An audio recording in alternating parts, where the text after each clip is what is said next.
Welcome, wrestling fan, to Friday Evening's Undercard. I'm Gentleman John, and today I'm here with Griff Garrison.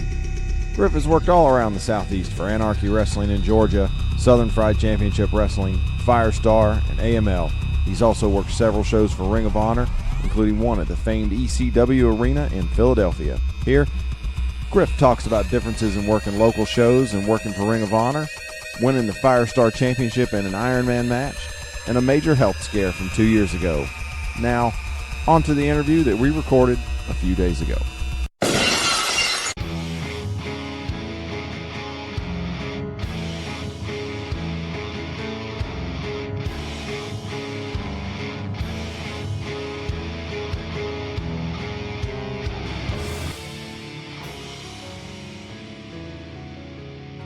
Welcome to the show from Firestar Pro Wrestling, Griff Garrison.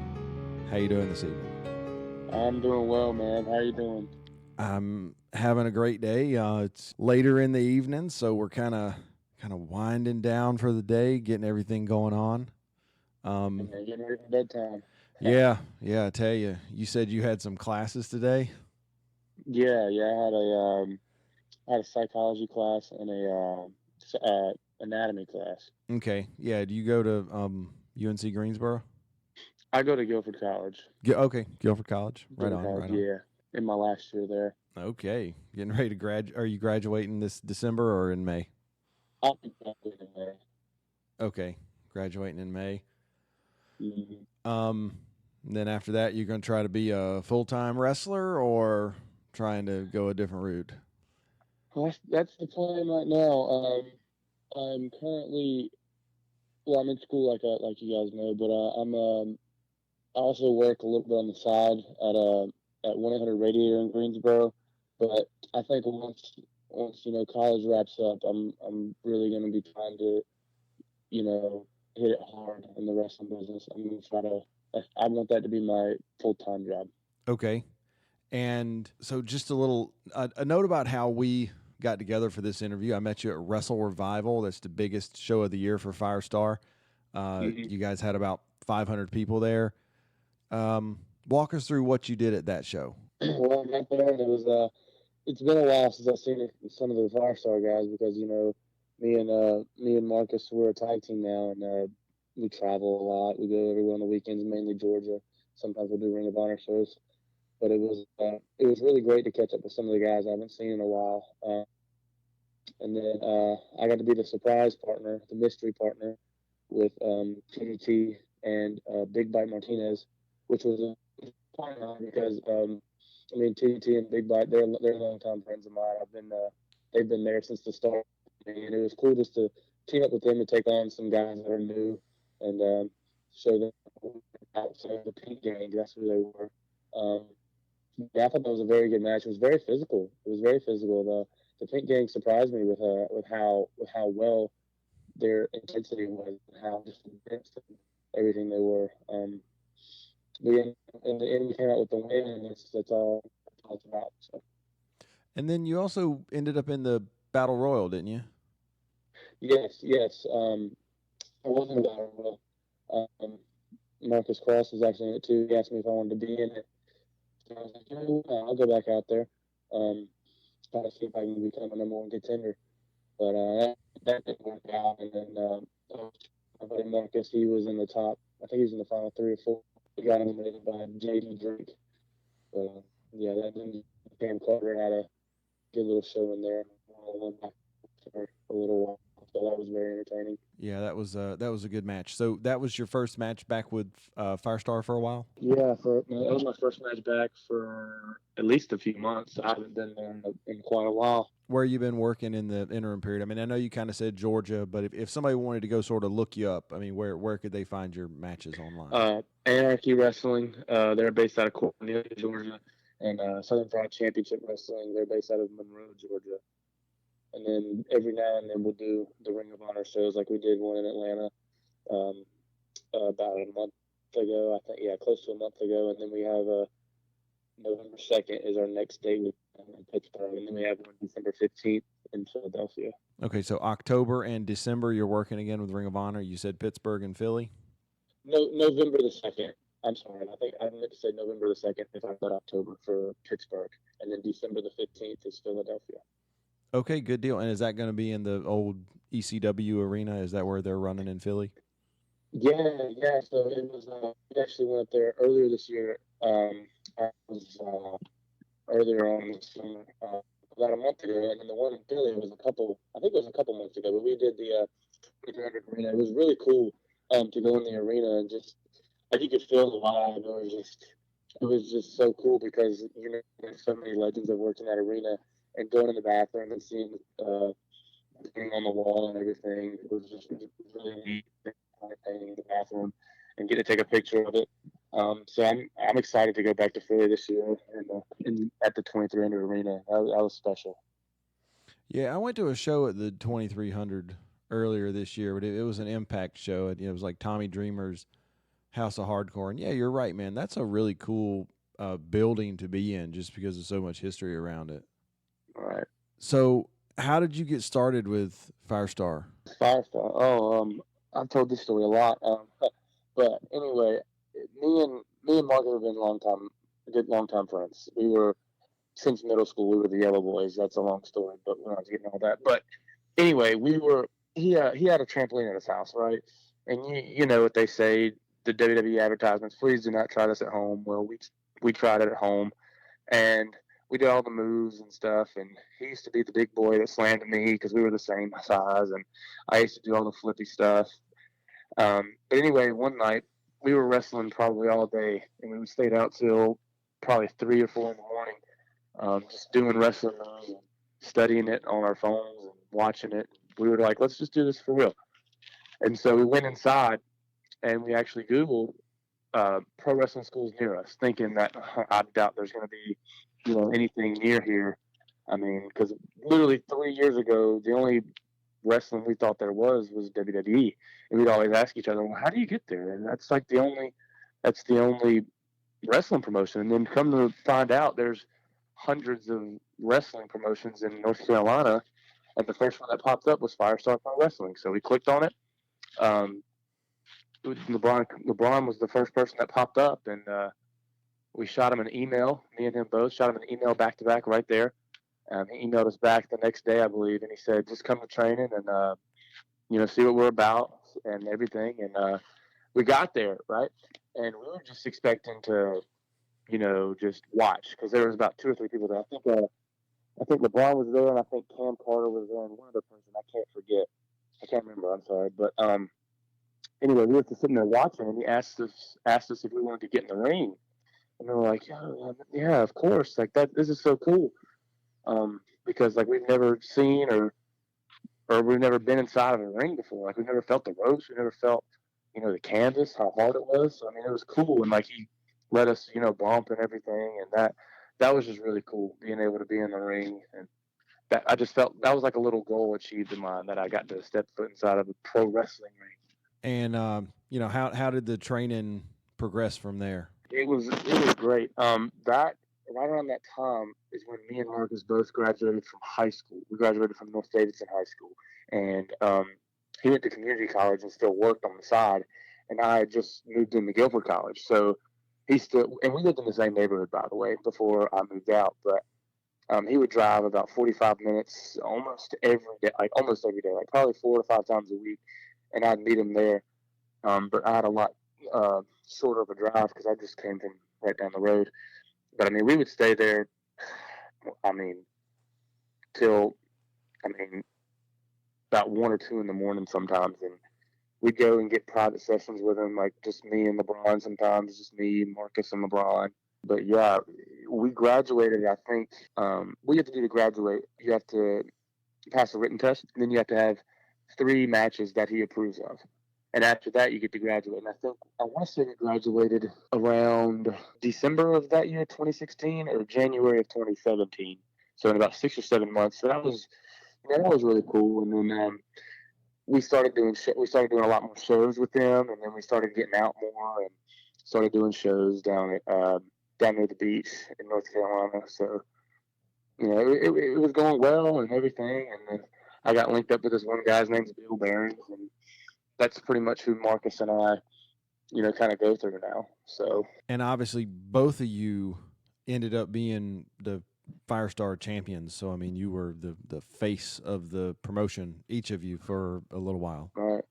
right, yeah, that was cool. The first time I won the championship, it was against Austin Theory, and a few years ago, maybe not a lot of people would know that name, but a lot of people know that name now because he's in NXT. He just got signed in NXT.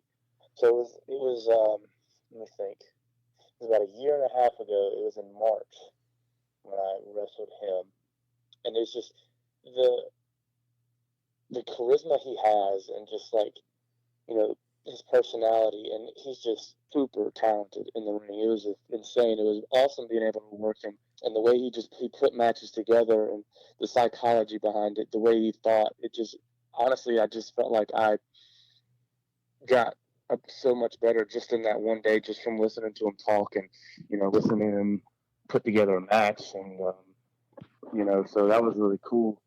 And then that was the first time that I won the championship, was against him, and but then, like, I think that March, it was about a month later that during Easter weekend of last year, I went to the beach, and not thinking anything of it. I was just being stupid, being normal me. Did a backflip on the beach, and I landed awkwardly, broke my foot, and came home to the doctor the same day. And said, "Yeah, like, you got a broken foot. You'll probably be out 6 to 8 weeks." And I said, "Well, that's not horrible. It could be a lot worse. Don't worry, this is tying into the Ironman match, so stay with me." But he said, "Yeah, 6 to 8 weeks." I was like, "That's not that bad, you know." Went to another doctor. They said right around the same thing, 8 weeks. They said 8 to 9 weeks. So I was like, "Well, that's only like a couple more weeks, but it's still not bad. It could be a lot worse." And it did get a lot worse, unfortunately. They called me that night, and they said, "You have an appointment tomorrow afternoon with the oncologist." And normally, if you have an appointment with the oncologist, you make it yourself and everything, and you can, like, wait. That's just what I was told. But the doctor called me and was like, "Yeah, we got you an appointment tomorrow. That was as early as we can get you in." And I was freaking out. I didn't know what to think. So I got there, and the doctor said, like, "Yeah, you have a tumor in your foot." And that just crushed me, because then she said 6 to 8 weeks turned into 6 to 8 months. And so that just, I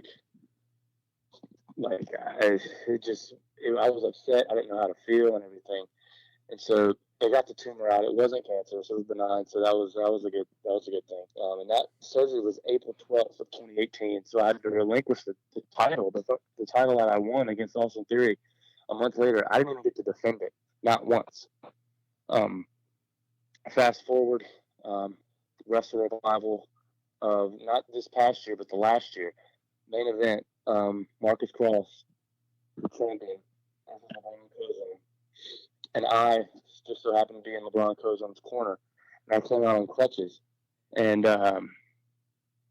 he did something that I didn't really like, and I kind of fooled him because my foot was healed, and I just dropped the crutches, got in there, and speared him. Unfortunately, LeBron Cozone did end up losing that match, but a couple months later, that's leading me to the Ironman match. We had a 30-minute Ironman match at the FSPW Arena on 517 Medley Street in Greensboro, and that was probably one of the best matches that I think I've had with him. I just he's such a good heel, and I wish you'd see that. Just the character he plays, like the old Ric Flair heel gimmick, and I really liked it a lot. He likes being a babyface, but I like the whole the heel side of him too, because he can be a tailhole. You know what I'm saying? But we went 30 minutes, and it was tied, and so we had to go into extra time, and I ended up winning it and taking it back. So that felt good. That felt really good to get the title that I never lost back, and so being a two-time Firestar Pro Wrestling champ, that's really cool. And just 2.5 years ago, at that time, it was about 2.5 years ago when I first started. It was just like, I never thought I'd be a champion of anything in the pro wrestling business, but I'm, two-time Firestar champ. So I thought that was pretty neat. How long did you hold the belt that second time? Let me think. I won it in October. I think it was in October, the Ironman match. And then James Ryan, OMG James Ryan beat me. I want to say it was April or May of this year. So I want to say about 6 months, maybe 7. Okay, yeah, that's a pretty solid. That's a pretty solid duration of a reign there. All right. So to go back to the Ironman match, like, how do you prepare yourself for an Ironman match? Like working through one, what you're gonna do, how you're gonna do it, how you're gonna prepare, and that sort of thing. Well, I was trying to put on mass, to come back to be big because I lost a lot of mass while I was on crutches. But then once I found out I was doing the Ironman thing with him, I was like, wow, I'm gonna lose a little more weight because I have to hit cardio hard because believe it or not, 30 minutes in a pro wrestling match, that's a long time. That's a long time. Um, but the whole putting it together and everything, it was challenging, but it was also fun because like I'd never done it before, and I would go to people that knew more about wrestling and putting matches together and listen to what they had to say. Because pro wrestling is it's like ice cream. Some people might like chocolate, some people might like vanilla. You gotta listen to what everybody has to say and then kind of make it your own. And I feel like that's what we did. And so it was just neat because I think I got the first fall, and actually I think I got the first three. I got the first three falls. The first one was a submission. I made him tap out, and then I can't remember the second one, but the third one he got disqualified. But I mean, in retrospect, it was smart because he used the whole chair and he used the cross brothers to weaken me down, and then he got pretty much three straight falls right away. And I think going into overtime it was 4-4, and then I got that last one to make it 5-4. So, but I mean, it was fun calling it because it was something different than what I've been used to. Because normally it's just like regular singles matches or just regular tag matches. So it was challenging, but I think it was also fun. It helped me broaden my knowledge about pro wrestling. Now, for a match that long, 30 minutes or 30, 35 with the overtime, do you try to plan out every single move and every single sequence that you do? Or do you sort of say, okay, these are a couple things we're going to do, and then let's just go out there and work it in the ring? But yeah, so putting the match together, especially if it's 30 minutes, you don't want to call every single spot because I'm not perfect. I can't remember everything. I'll forget. So me and Marcus and I, we've worked each other so much. It's almost to the point. It's almost like easy. It just comes natural to us. Like I know what he's gonna do. He knows what I'm gonna do, and so he knows what I do. I know what he does, and so it's easy to call a match with him. But it was, like I said, it was fun to call like this long of a match with him because we called like the opening sequence and we called like the go home, and that was it. Everything in between was just him just beating me up. And you don't need to call that. You don't need to call a punch in the face. You don't need to call a kick. You don't need to call whip reverse duck two, watch the big boot. So you don't need, and you can call that in the ring. It's just the high spots and the big spots that you really need to focus on backstage. And I'm trying to get to the point where I can do that with more people, not just him. I'm starting to be able to do that with some people, but it's a lot more challenging. But it's fun. It's pro wrestling's just fun. So yeah, there is something to be said for getting more familiar with an opponent and how you work together with them, rather than just like this is the first time you've been in the ring with this person. Right. Yeah. So it's neat because like once you're able to once you've worked with someone for a long time, and you've worked with them a lot, it's so simple to put together a match. Like if me and Marcus were to go have a one-on-one match, for 10 minutes right now, I guarantee you we probably only call two spots, and then everything else would just be like, all right, I know what he's doing. He knows what I'm doing. Here it comes. Bing, bang, boom. 1, 2, 3. You know what I'm saying? Um, but yeah, it's a lot. I don't want to say more complicated, but I want to say it's if you've never worked somebody before, you just gotta listen to what like what they do and what you do and how to like incorporate that, mix it together, and you two make something of it. You know what I'm saying? So it's just like I've worked Marcus Cross a lot. I've worked a guy named Logan Creed a lot down in Georgia. Sal Renaro, I've worked him a lot. So those guys they're really good at pro wrestling. They give me a lot of tips, a lot of feedback, so I can call matches better. With other guys that I haven't been in the ring with a lot. So. Yeah, absolutely. And talking about working with Marcus, you worked the Ironman match with him, and obviously that's not the only match you've ever worked with him, but you also worked a match against him on a Ring of Honor event. I believe that one was the one from Atlanta. So No, that one was in Concord. That was our first time. Oh, that's right. You know what? I got that wrong. I was even looking at the building because I'm like, you know what? I recognize that building. I've been in that building.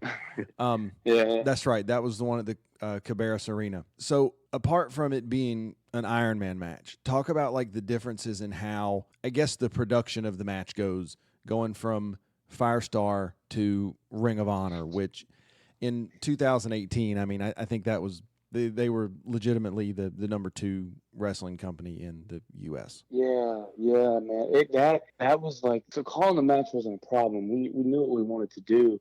We knew what what you're good at, and that's what you put in matches. And we knew what each other, like, what I knew what I was good at. He knew what he was good at. We made a match, no big deal. But when you go to Ring of Honor and places like that, we weren't even on the main show, and that was a house show. That wasn't even a TV taping. And we were on the pre-show, and we got 8 minutes. And I remember, who was it? It was Bubba Ray Dudley. He came up to us and said, if you guys go, 5 seconds under or 5 seconds over, like, that's not good. I remember him saying that, and I'm just like, like, okay. I mean, I get it's a big company and everything, but that's kind of what made me nervous, going into that spot, that match with him, because I've never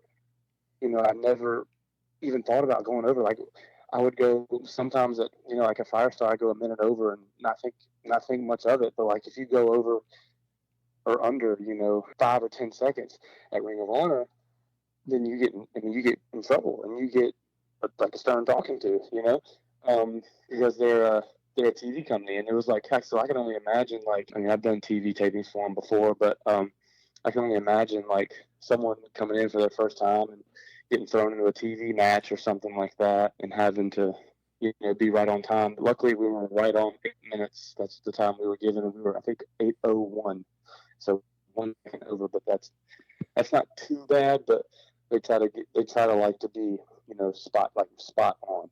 So that was the biggest change and the biggest challenge for us going into Ring of Honor, having never done it. Yeah, that's actually a really crazy thing to hear. I didn't know they were that strict on the times. I mean, yes, certainly they're producing a television show. They've got to be strict because there's only so much they can do. But I didn't actually realize it was quite that.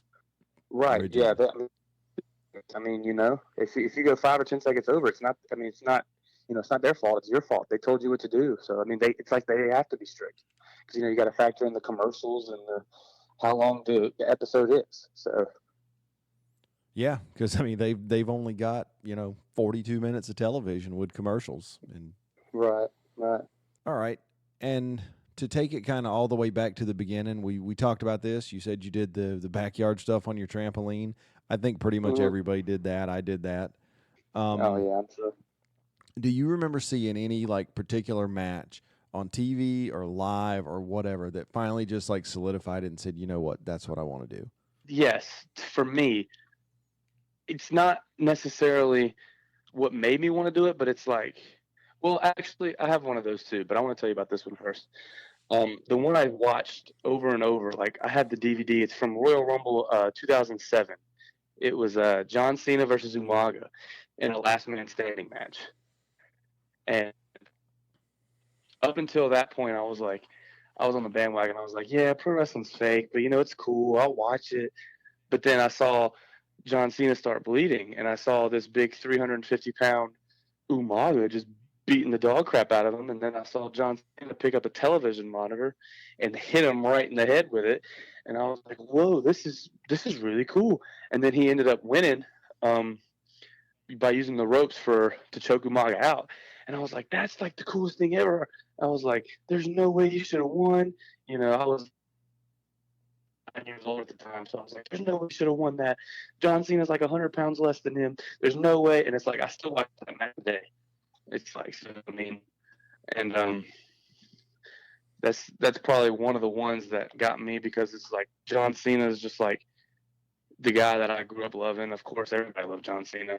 I still do, but he's probably the one that got me to want to wrestle. Like start out wrestling like on the trampoline and stuff, and then that's when I met Marcus and everything. And who doesn't love the two matches at WrestleMania between Undertaker and Shawn Michaels? Those are probably two of the greatest matches that have ever happened ever. But yeah, let's definitely say the two WrestleMania matches with Undertaker and Shawn, and then that John Cena and Umaga last man standing match from the Royal Rumble in 07. Yeah, the Shawn Michaels Undertaker series, I mean, those matches were incredible. I think the one from 25 might be the best match I've ever watched live. I've seen some that I think are better, but it's probably the best I've ever actually watched, like, while it happened. Right, yeah. Oh, well, okay. I got another one for you. I was actually at WrestleMania 30 in New Orleans. And I don't know if you remember that WrestleMania. That was when the whole Authority versus Daniel Bryan gimmick was going on. And, Daniel Bryan wrestled in the first match against Triple H, and he came out, and we won that, came out and wrestled against Pisa and Orton in the main. And, he won that, and it was like fireworks were going off, confetti was flying, and I was just like, I remember being there. It was 2014 because I was there 2014, too. yeah.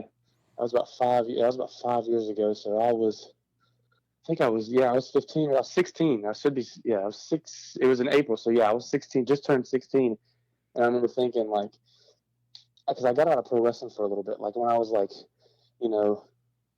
12, 13 to 14 or 15. So like, 2 years probably I was out of it. And then I started watching it, and then we got tickets to WrestleMania for Christmas, and I was like, "Oh, this is kind of neat." And it was my first plane flight or down there to New Orleans, and got to watch it live with my dad, and seeing Daniel Bryan, go through all that adversity, I just thought that was really cool. And winning the titles at WrestleMania, I was like, I want that to be me one day. And so that was probably like one of the times that that one of the matches that kind of influenced me too, because most importantly because I was there live, like watching it happen in the Superdome. Yeah, I was actually there for that match too, and that just sort of is a nice little lead in to one of the questions that I asked, and you may have just answered it. What's the best match you've ever seen live in person, like in the building?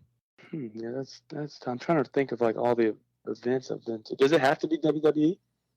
No, it can be anything. I mean, the best match that you were there for. Because I think for me, I mean, I was there for the Daniel Bryan thing, but I don't know if that's the best one I've seen. I may actually say from the Crockett Cup of this past year, where Nick Aldis and Marty Scurll went at it, and I think there was a proximity to the ring difference, because for WrestleMania, I mean, I was 175 rows up or whatever in the upper deck, whereas at the Crockett, I mean, I was 5th row. So there's a difference when you're just right there, and you can actually feel the wind like coming out from under the ring when these guys take a backdrop or whatever. Exactly. Yeah, I'm trying to think if anyone tops that triple threat at Mania 30, because I don't go to a lot of like shows, but I've been to a few here and there. I tell you what's the best match you've seen at a show that you worked? Because maybe that'll narrow it down for you. Yeah, like some of the Ring of Honor tape-ins or some of the ones in Georgia or whatever. Right. Well, obviously, when we first started, like Cody and the Bucks, all those guys are still there. So I mean, literally any match with Cody and the Bucks, I mean, that's just it's not with the Bucks, it's not old school, but they bring something new to the business, and I just love it. Like, all wrestling is just, I love all of wrestling. So like, you watch Cody and Goldust from AEW. I forgot what show it was, but when they went at it, it was like, that was so old school. and I loved it so much. But then when I watch like the Young Bucks slip and fly over the ring, all over the ring, it's like, wow, I love that so much too. And it's just awesome how they, they bring all that together. So I know that's kind of off topic, but let me think. I wasn't there live, but I want to put this over. Sorry, but when Evolve had their 10th anniversary show in Philly, um, Austin Theory, and JD Drake had probably one of the best matches that have ever seen. It was just great. Like I texted or I DM'd JD Drake after it, and I was like, that match was money.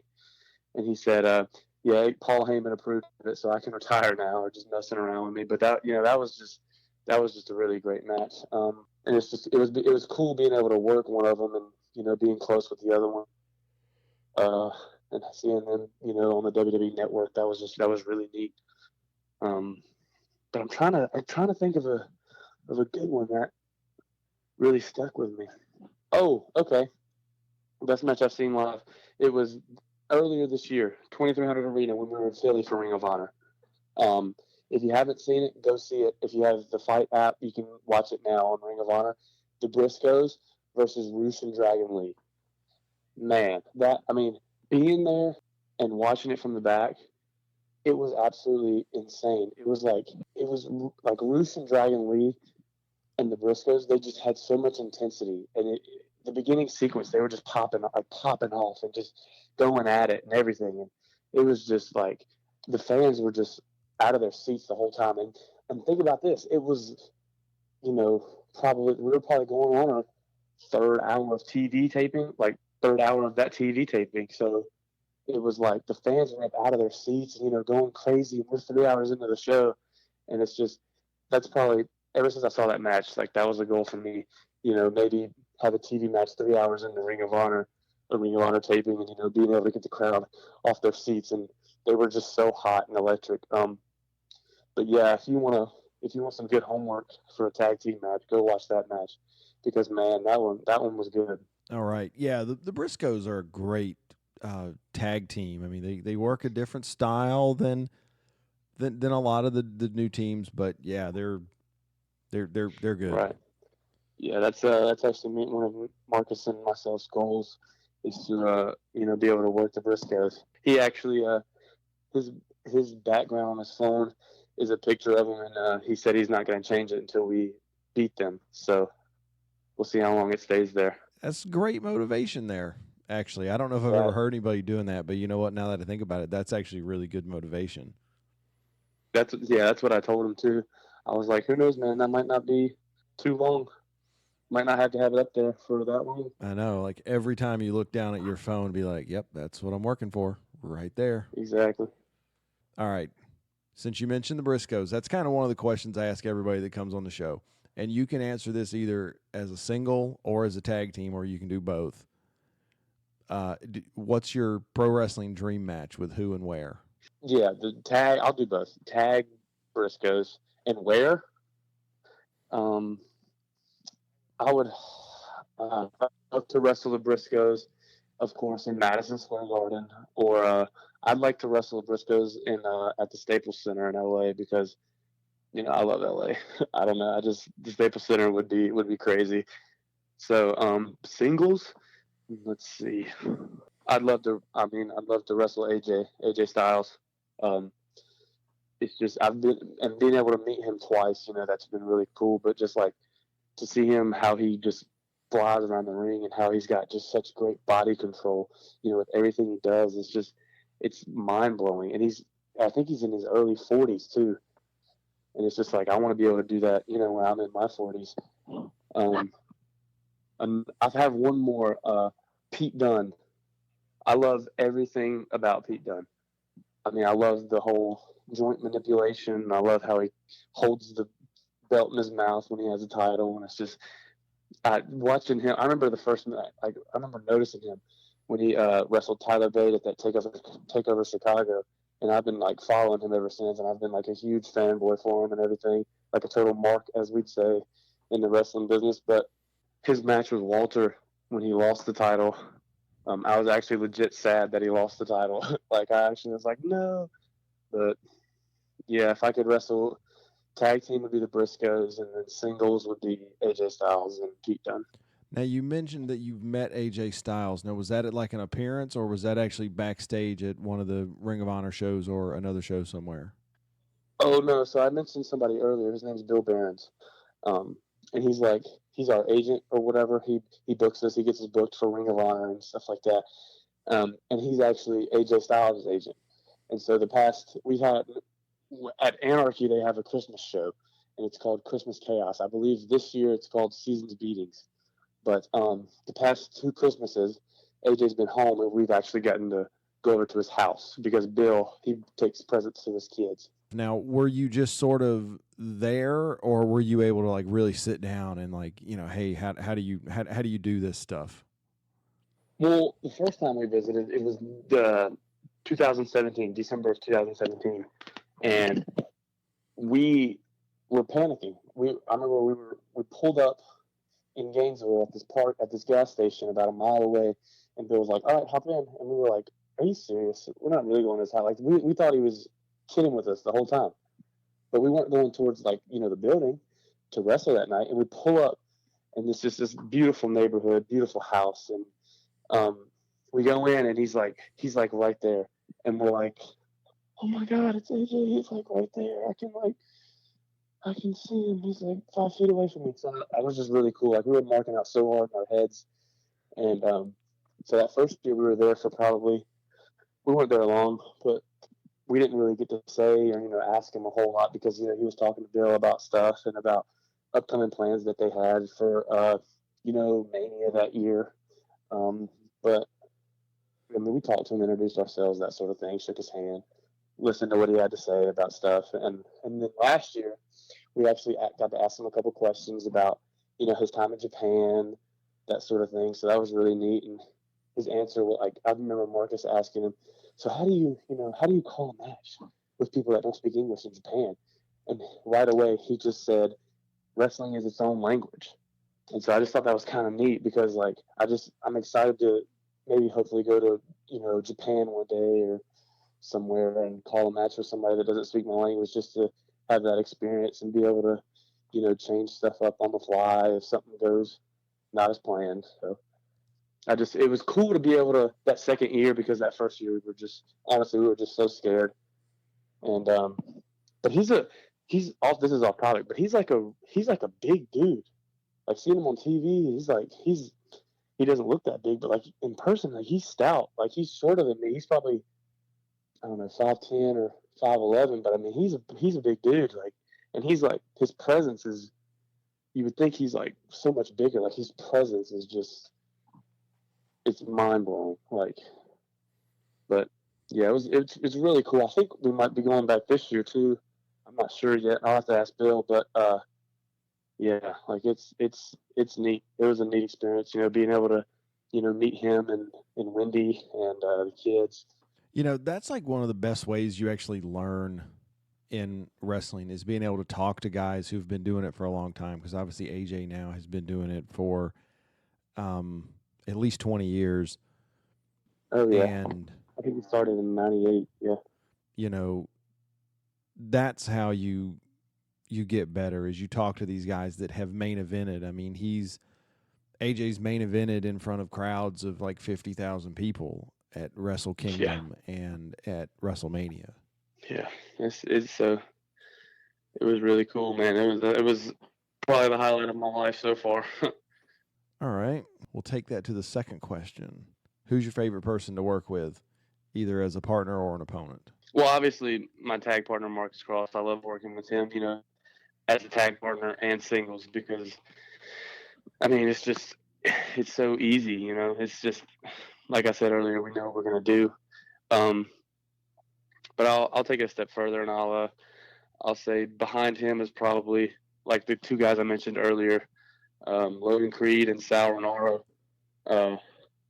Normally, I'm the guy that's the power guy and throws people around and stuff like that. But Logan Creed, he's 6'8", 6'9", and he's like 300 pounds.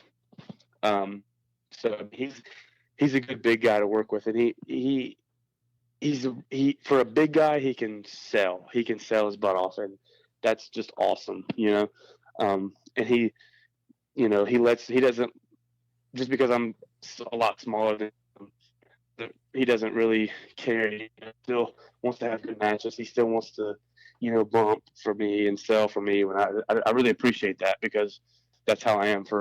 I would bump and sell or for anybody, So, and Sal Renaro, he's been wrestling for I don't know how long, but he's a very entertaining person, and being able to work with him, it's really cool because he has a lot of knowledge about pro wrestling. Like, you can ask him any pay-per-view, and he'll be able to tell you like the main event. Like, you'll be able to say, so, WrestleMania 15, who was the main event, and he'll be able to tell you, or Survivor Series from 6 years ago, who was the main event, whatever. He would know.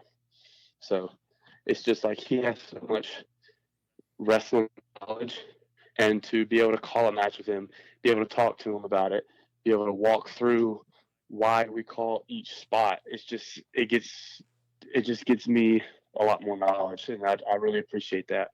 Are there any other people you would sort of, because it sounds like you're saying he's basically a mentor to you as far as like working in the business. I mean, are there any other like experienced vets who you would put in that category that like really help you try to put together good matches that make sense and that sort of thing?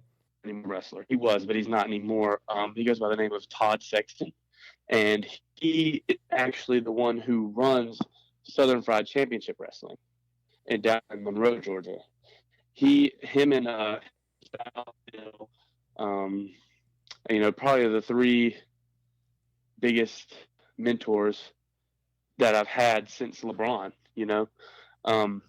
but Todd, like I said, he's the booker for Southern Fried down in Monroe, and he just, the thing with Todd is he knows how to challenge like me and Marcus, so he puts us in spots that maybe we haven't done before, maybe we haven't had experience with, or puts us against a new team, make us the vets of the match to help, call a match with like the guys that are just have a little bit less experience than us, that sort of thing.